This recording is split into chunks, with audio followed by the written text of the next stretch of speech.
బ్యాంకులు అధిక అప్పులిచ్చి దివాళా తీసే పరిస్థితిలో ఉండగా యువ బ్యాంక్ రిలే మ్యూచువల్ ఫండ్ సంస్థ దివాళా తీసినట్టు ప్రకటించారు. 5 లక్షల కోట్ల ప్రజల 25,000 కోట్ల రూపాయల పరిస్థితి ఏంటి? సిబిఐ విచారణ ఆరంభం. న్యూస్ లో ఏదేదో చెప్తున్నారేంటయ్యా? ఏమయ్యా, నిన్ను నమ్మే కదయ్యా డబ్బు పెట్టాను. నేను మీ బిడ్డలంటోడిని, నన్ను నమ్మి వెయ్యండి అని చెప్పావు కదా. ఏయ్, బయటికి రారా. ఏయ్, బయటికి రారా. మమ్మల్ని మోసం చేస్తావా? నీ అంతు చూస్తావు.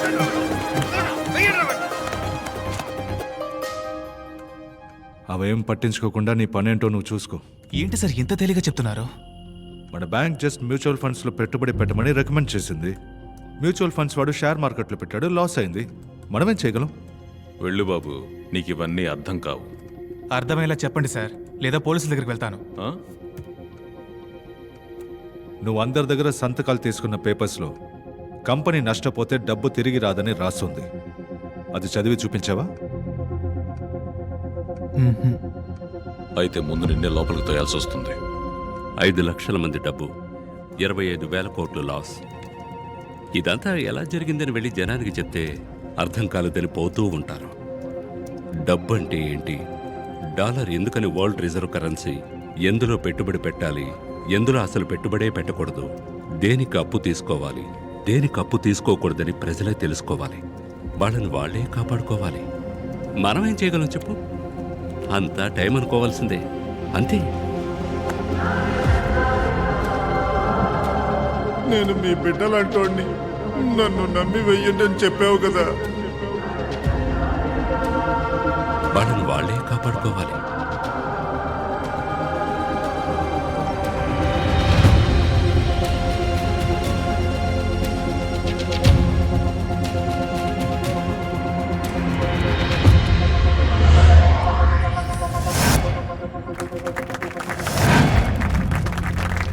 Welcome Krish. Thank you Sam. Krish, welcome to Vizag. Thank you. వాళ్ళు వదిలిపెట్టకూడదు. పెట్టరా. ఏయ్, పెట్టరా. ఏయ్, వదిలిపెట్టరా. సార్, కొన్ని వేల మంది కత్తులు, కర్రలు, పెట్రోల్ క్యాన్లు తీసుకొని మన బ్యాంకును చుట్టుకుంటే సార్ పోలీసులు వచ్చే వరకు ఆపడం కష్టమేమో సార్. ఆ డబ్బుని, ఆ డబ్బుని, ఆ డబ్బుని. ఆగండి అయ్యా, ఆగండి. ఆ డబ్బుని మీరు తగలెట్టుకుని చస్తే డబ్బు రాదు. ఇక్కడ నుంచి వెళ్ళిపోండి. మేమెందుకయ్యా తగలబెట్టుకోవాలి? మేమేం తప్పు చేస్తాం? ఈ పెట్రోలు మిమ్మల్ని తగలబెట్టడానికే. మీరు మర్యాదగా మా డబ్బు తిరిగి ఇవ్వకపోతే మొత్తం బిల్డింగ్ నే తగలబెట్టేస్తాం. ప్రేమ్, నేను వైజాగ్ వస్తున్న విషయం పబ్లిక్కి ఎలా తెలిసింది? తెలీదు క్రిష్. నేనే చెప్పాను.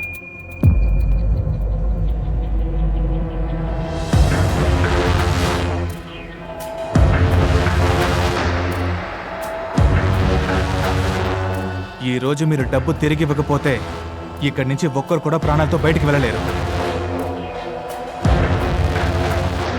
గాడ్స్, పోలీసు వచ్చే వరకు అందరూ లోపలికి వెళ్ళి సేఫ్ గా ఉండండి.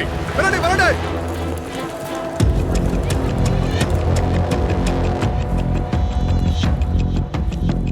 ఆ డబ్బుని,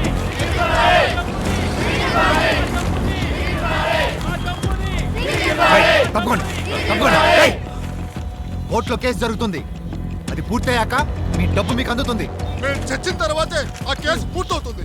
కడుపు కట్టుకుని ఎన్నో అవమానాలు పడి ₹1 సంపాదిస్తున్నాం. మమ్మల్ని ఇలా మోసం చేయడం న్యాయమా సార్? బ్రతకడం కోసం చచ్చేంతగా కష్టపడుతున్నాం. మా డబ్బుని ఎలాగైనా ఇప్పించేయండి సార్. తమ్ముడు, ఇది ఫినాన్షియల్ క్రైమ్. నువ్వు, నీ బాబు, గవర్నమెంటే తలుచుకున్నా కూడా నా దగ్గర నుంచి ₹1 కూడా వసూలు చేయలేరు. సార్, డబ్బు తిరిగి చేయండి. ఈ స్కామ్ మీరే చేశారనడానికి నా దగ్గర అన్ని ఆధారాలు ఉన్నాయి. వాటిని గనక ప్రెస్కిచ్చానంటే మీరు బయటికి కూడా వెళ్ళలేరు. అందరూ కలిసి చెప్పుతో కొడతారు. అలాగా?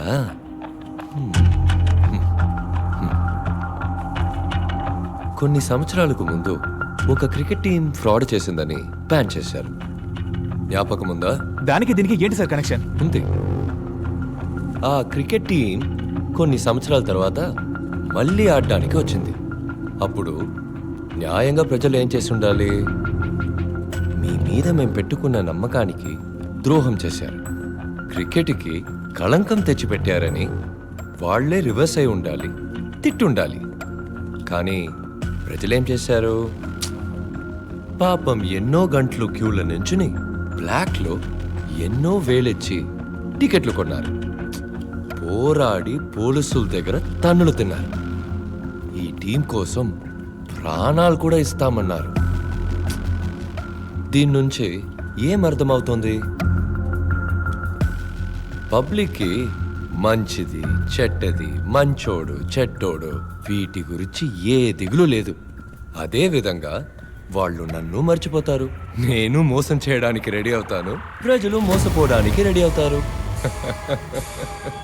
పబ్లిక్కి వాళ్ళని ఎంటర్టైన్ చేసేవాడే లీడర్, వాళ్ళని ఎంటర్టైన్ చేసేవాడే స్టార్.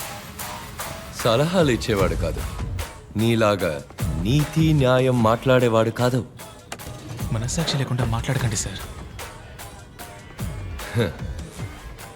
డబ్బు తమ్ముడు, డబ్బు. ఒక అబద్ధాన్ని ప్రజలు నమ్మారంటే దాన్ని వ్యాపారస్తులు ఉత్పత్తి చేయడం మొదలు పెడతారు. నన్నేం చేయమంటావు? నేను వ్యాపారస్తుడినే. ప్రజల్ని నిజాన్ని వెతకమను, మంచి వాళ్ళని సెలెక్ట్ చేయమను. అంతవరకు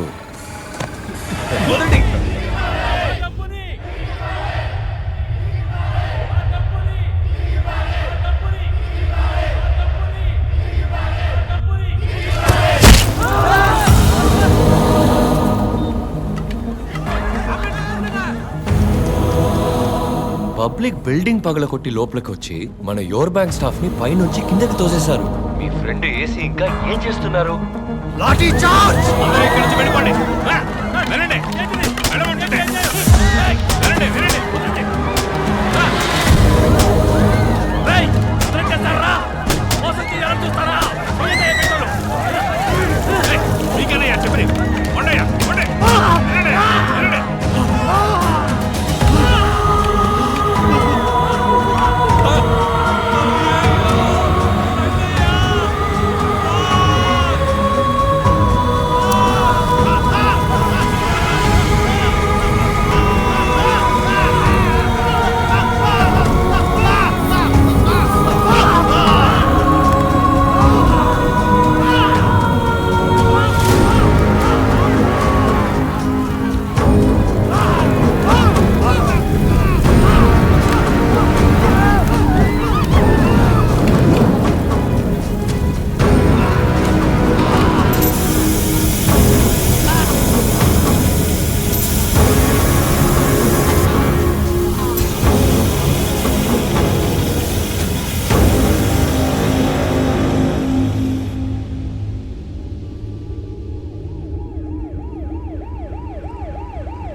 కొనూపిరితో ఉన్నాడు సార్. నొక్కేమంటారా? చేయవేకు ఎవిడెన్స్ ప్రాణం పోయేంత వరకు రౌండ్స్లో ఉండు.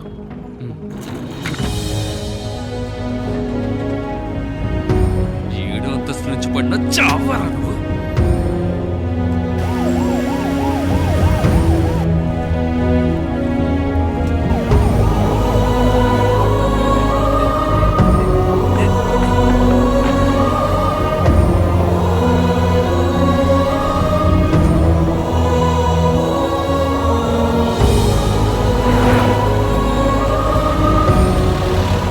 గంట సేపు నేను తిరుగుతున్నా, ఇంకా పోలా. నొక్కేస్తాను, పోస్ట్ మార్టంలో చూసుకోండి.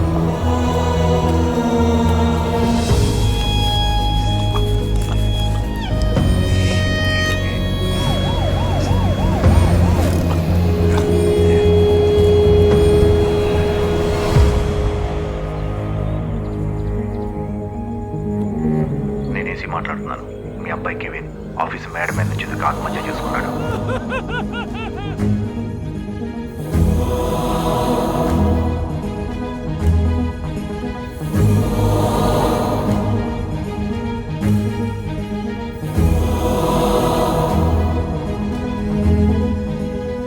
Bank relay mutual fund company వ్యాపారంలో నష్టం ఏర్పడి దివాలా తీసినందువల్ల దాని మీద నేరపత్రిక దాఖలు చేయడానికి ఎటువంటి ఆధారాలు లేవని పోలీస్ శాఖ న్యాయస్థానంలో తెలిపింది. బడుగు వర్గాల నుంచి మొదటిగా చదివి ఉద్యోగానికి వెళ్ళాడని సంతోషపడ్డాను. ఆడిని చంపేశారు. మనం ఏమీ చేయలేకపోతున్నావే. మనం ఏం చేయగలం చెప్పు? మన దగ్గర డబ్బు లేదే, బలం లేదే. కొట్టినా చంపినా దేవుడా కాపాడు కాపాడు అని గోడు పెట్టుకుంటాం, కానీ రావడం లేదే.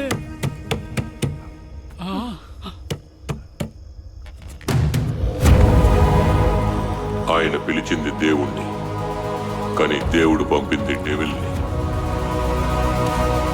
కవినాశ ప్రజలు మోసపోయిన డబ్బుని వాళ్ళకి తిరిగి ఇప్పించడమే.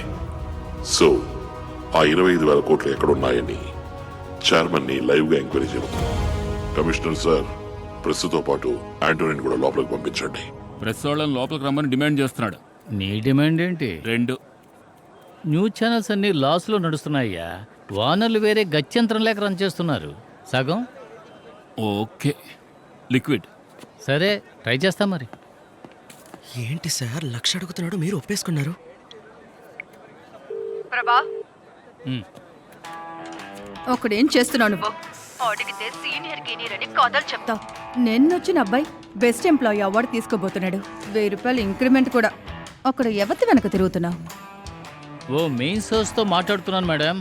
లైఫ్ టైం లైవ్ ఆపర్చునిటీ, కానీ 10 లక్షల రూపాయలు లిక్విడ్గా అడుగుతున్నాడు. బిలో ద బెల్ట్ దిగి ఎంతో ప్రయత్నించాను, అస్సలు తగ్గట్లేదు మేడం. ఓకే చెప్పు, ఇచ్చి పంపిస్తాను.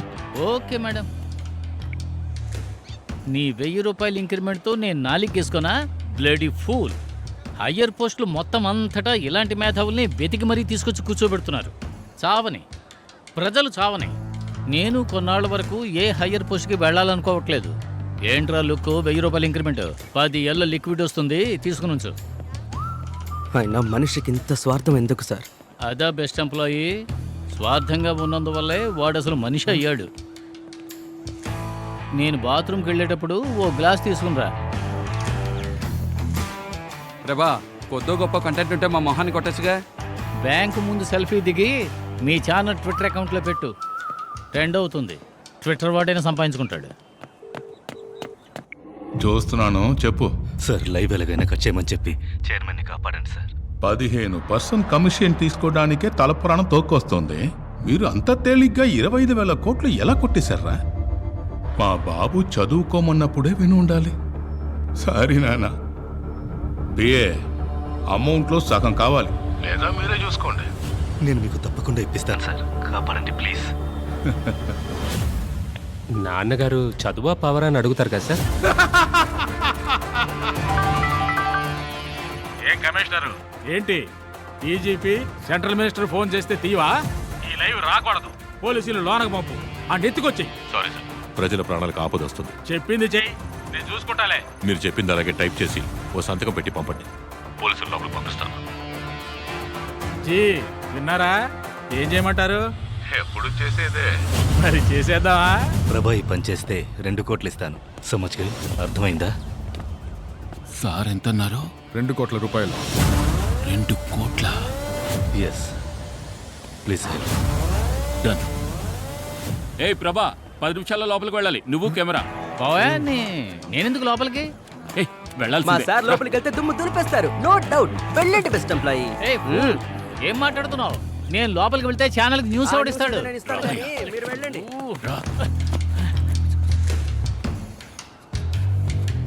రిస్క్ అయ్యా. ఏ యాంటోని కూడా లోపలికి వస్తున్నాడు. ఇంతవరకు పబ్లిక్ అవన్నీ చంపినవాడు నిన్ను మాత్రం చంపుతాడా? ₹1 కోటి. 50 లక్షలు నాకు, 50 లక్షలు నీకు. 50 లక్షలా? సరే, అది చూసేద్దాం.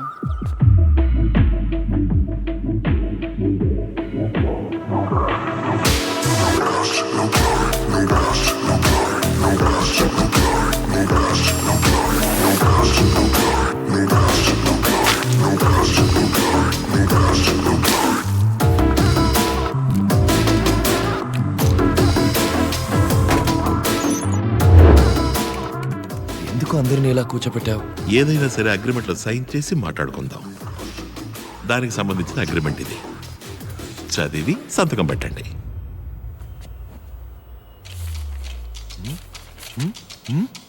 లెటర్స్ ఇంత చిన్నవిగా ఉన్నాయేంటి? మీ బ్యాంక్ ఫామ్ లో అక్షరాలు ఏ సైజు అదే సైజు చైర్మన్ సార్.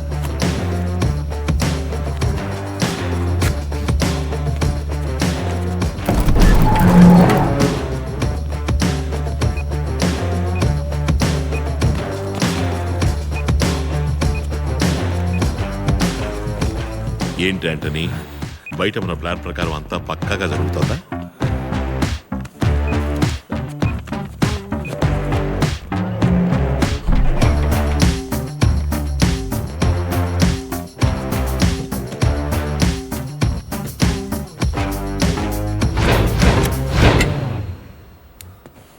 ప్రెస్ అది ఎందుకు? ప్రజల ముందు లైవ్ గా ప్రూవ్ చేయబోతున్నా. లైవ్ కి అసలు ఒప్పుకోను. సంతకం పెట్టారు చైర్మన్. మీ ఇన్ఫర్మేషన్ ఎవరికైనా షేర్ చేయొచ్చని సంతకం పెట్టారు. ఈ రూల్ కూడా మీ యో బ్యాంక్ అకౌంట్ ఫామ్ నుంచి తీసిన రూలే సార్. Live ready sir. ఓయ్, నువ్వు ఊరుకోవయ్యా. నేనేం చేస్తాను? ప్లీజ్, లైవ్ ఏం అక్కర్లేదు, నన్ను క్షమించి వదిలేయండి. క్షమించి వదిలేద్దాం అనుకుంటే మీ సిబిల్ స్కోర్ తక్కువగా ఉంది sir. Start camera. Rolling sir. Action.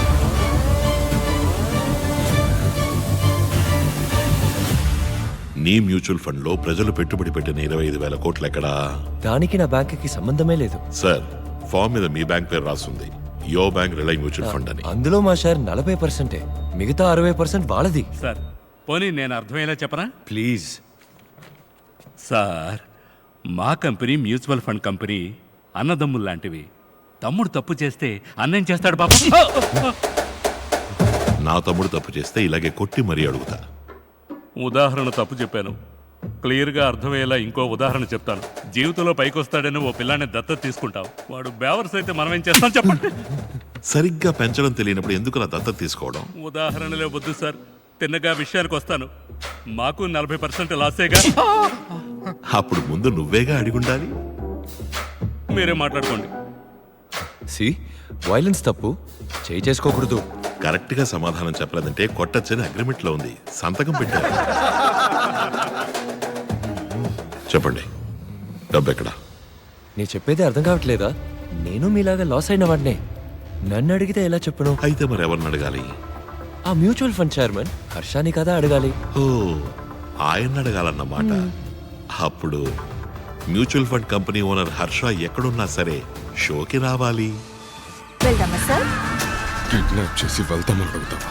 పోనీ.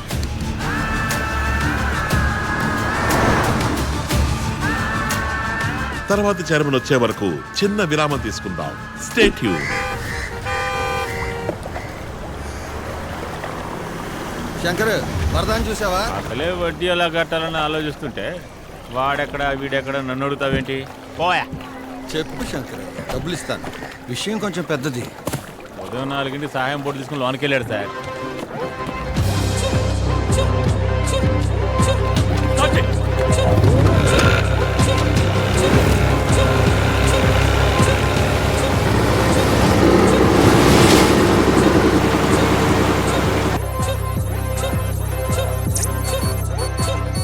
సార్, సరిగ్గా చైర్మన్ బ్యాంక్ వచ్చి వెళ్ళిన అన్ని రోజుల సీసీటీవీ ఫుటేజ్ డిలీట్ అయింది. అదే డేట్లో రోడ్డు మీద ఉన్న ట్రాఫిక్ కెమెరాస్లో రికార్డ్ అయి ఉంటుందిగా, ఆ ఫుటేజెస్ తీయండి. సార్. తరువాతి చైర్మన్ రాక ఆలస్యం అవుతున్నందువల్ల వాడుకదారులు యో బ్యాంక్ కి సంబంధించిన సమస్యలుంటే అడగచ్చు. ఈ అకౌంట్ ఓపెన్ చేసి 5,000 వేసి ఉంచాను. 10 నెలల తర్వాత డబ్బులు తీయడానికి వస్తే అకౌంట్లో ఏమీ లేదు. అడిగితే ఏదేదో చెప్తున్నారు ఈయన. జీరో బ్యాలెన్స్ అకౌంట్లని క్యాన్సిల్ అయ్యాయి. మినిమం 5,000 అకౌంట్లో ఉండాలి. అకౌంట్లో 5,000 ఉండేదిగా సార్. ప్రతి నెల SMS ఛార్జీలు 40 రూపాయలు. 5,000లో మొదటి నెల SMS ఛార్జీలు 40 రూపాయలు తీసేస్తే 4,960గా ఉంటుంది. ఇప్పుడు మినిమం బ్యాలెన్స్ లేదుగా, దానికి ప్రతి నెల 500 ఫైన్. 10 నెలల్లో 5,000 రూపాయలు ఖాళీ. ఇప్పుడు ఆవిడే కదా మాకు డబ్బులు ఇవ్వాలి. ఇస్తారు. ఏమయ్యా, హుండీలో వేసి ఉంచిన డబ్బు అలాగే ఉండేది కదయ్యా. సార్, ఫోన్ చేసి టార్చర్ పెట్టి క్రెడిట్ కార్డ్ అంటకట్టారు సార్. ఇంతకు ముందైతే ఫ్రెండ్స్ అడిగి తీసుకుని మేనేజ్ చేసేవాడిని. కార్డు ఉంది కదా అని 50,000 స్వైప్ చేశాను. ఈ రోజుకి 3 లక్షలు అప్పు ఉంది. తీర్చలేకపోతున్నాను సార్. చక్రవడ్డీ తీసుకునేవాడైనా అడిగితేనే అప్పిస్తాడు. వీళ్ళు ఫోన్లు చేసి చేసి ప్రశాంతంగా ఉన్న వాళ్ళకి అప్పులు అంటగట్టి సావగొడుతున్నారు సార్. తీసుకున్న లోన్ ఎప్పుడో కట్టేశాను సార్. ఇంకా 4 ఏళ్ళు కట్టాలి, వడ్డీ ఎక్కువైంది అంటున్నారు సార్. ఆపోయ్యా. మీరు మొదలు పెట్టండి సార్. ఇప్పుడు కూడా కొట్టు అనే అంటున్నావు, డబ్బులు ఇవ్వవు కదా? నన్నెందుకు చూస్తున్నావు? అగ్రిమెంట్ లో అన్ని డీటెయిల్స్ ఉన్నాయి, అన్నిటినీ చదవాలి. సార్ అప్లికేషన్ ఇచ్చి సంతకం పెట్టమన్నారు సార్.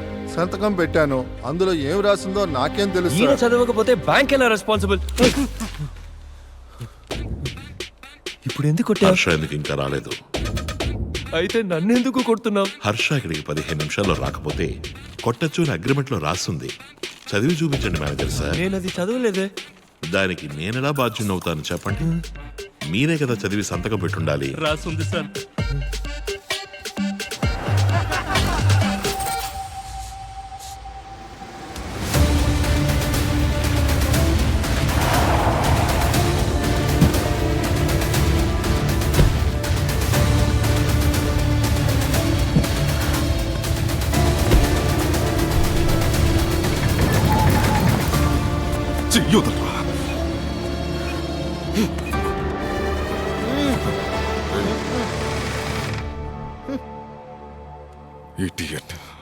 Camera camera. ప్రజల డబ్బు 25,000 కోట్లు ఏమైంది?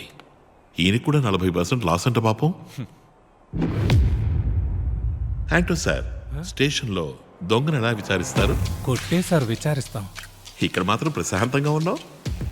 గొప్పోళ్ళని కొట్టడం అంటే 1000 రూపాయలు దొంగిలిస్తే పట్టుకు కొడతారు, 25,000 కోట్లు దొంగిలిస్తే చూసి భయపడతారు. మొదలెట్టండి సార్. Okay sir. ఇలాంటి వాళ్ళని బాగా చేయాలి. సరిపోలా కొమ్ము కొమ్ము బాగా కొమ్ము వదలబాక. సరిపోలా.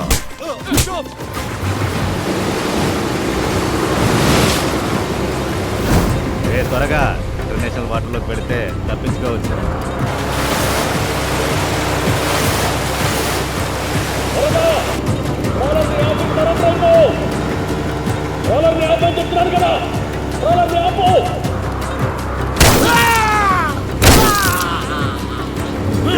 మ్యాటర్ చాలా పెద్దది. చెప్పేస్తాను. 25,000 కోట్ల ప్రజల డబ్బు ఎక్కడా? లాస్ అయింది. ఎలా అమ్మా? సార్ పెట్టుబడి పెట్టేటప్పుడు mutual fund set market risk అని చెప్పే కదా సార్ వీళ్ళ రెప్స్ జాయిన్ చేస్తున్నారు. నిజమా? ఓ రెప్పుకు ఫోన్ చేయండి. సరే సార్. హలో, యువర్ బ్యాంక్ శ్రవణ్ణి. ఎవరు? సార్ నమస్కారం, నా ఫ్రెండ్ మీ నంబర్ ఇచ్చాడు. ఓ 2 లక్షల రూపాయల డబ్బు ఉంది, దాన్ని ఎందులోనైనా పెట్టుబడి పెట్టాలి. చేసేద్దాం సార్. కొత్తగా ఒక మ్యూచువల్ ఫండ్ స్కీమ్ వచ్చింది, అందులో వేద్దాం సార్. అది రిస్క్ అని ఏ పిచ్చోడు చెప్పాడు? డబ్బుకి నేను గ్యారంటీ. ఇలా చూడండి సార్, ఎవరిని ఎలాంటి ఐడియాలు అడగండి, కన్ఫ్యూజ్ చేసేస్తారు. నేనే మీ దగ్గరికి వస్తాను. కొంచెం మీ టీవీ వాల్యూమ్ తగ్గిస్తారా శ్రవణ్? టీవీ వాల్యూమా? ఎందుకు? ఇక్కడికి ఎక్కువ కొడుతుంది సార్. నువ్వు పనిచేసే బ్యాంకుని ఇక్కడ దోచుకుంటున్నారు. చెప్ప అది కూడా తెలియకుండా నువ్వు కస్టమర్ వెంట పడుతున్నావా? సార్ సార్ టార్గెట్ ఇస్తున్నారు సార్, మమ్మల్ని ఏం చేయమంటారు సార్? ఇలా అబద్ధాలు చెప్పి ప్రజల్ని ఇరికించడం న్యాయమా? మేము అబద్ధం చెప్పట్లేదు సార్, లైట్ గా నిజాన్ని దాస్తున్నాం అంతే కదా. ఇదంతా నీ ట్రైనింగ్. మీ రెప్స్కి టార్గెట్లు పెట్టి పరోక్షంగా తప్పు చేయమని రెచ్చగొడుతున్నారు. సి మా కస్టమర్స్ మోసపోలేదు, మా కంపెనీలో ఇన్వెస్ట్ చేశారు. మేము సునీల్ అనే వ్యక్తి బ్రోకరేజ్ కంపెనీ ద్వారా షేర్ మార్కెట్ లో ఇన్వెస్ట్ చేశాం. లాస్ అయింది అంతే సార్. ఓ మంచి కంపెనీలో పెట్టుబడి పెట్టుండొచ్చుగా. షేర్ మార్కెట్ లో ఓ మంచి కంపెనీలో పెట్టుబడి పెట్టుండొచ్చు కదా. అది మీరు సునీల్ సార్ని అడగాలి. ఓ ఆయన్ని అడగాలన్నమాట.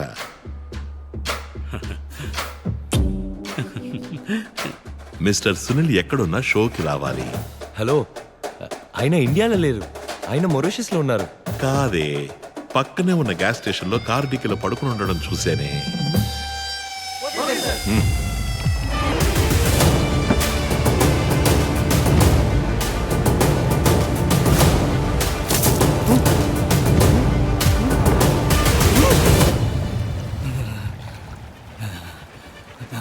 ఆఖరిసారి అడుగుతున్నాను, చెప్పకపోతే గొంతు కోసి సముద్రంలో పారేస్తాను. ముందు ఏసీ సారే పొడి అడిగారు. ఆ తర్వాత వేరే టీం వచ్చి 3 కోట్లు ఇచ్చి 3 కోట్ల అవును 2 టన్నుల ఆర్డిఎక్స్ పేరితే వైజాగ్లో ఒక ఏరియానే ఉండదు. చూడు కన్నా, ఈ విషయం ఎవరికీ తెలియకూడదు. సిటీ అల్లకల్లోలం అవుతుంది. బ్యాంకు చుట్టూ ఆల్రెడీ మనం చెక్ చేసాం. బ్యాంక్ని కనెక్ట్ చేసే రోడ్లో వచ్చి అన్ని బళ్ళను చెక్ చేయండి. ఒక్క బండిని వదలొద్దు.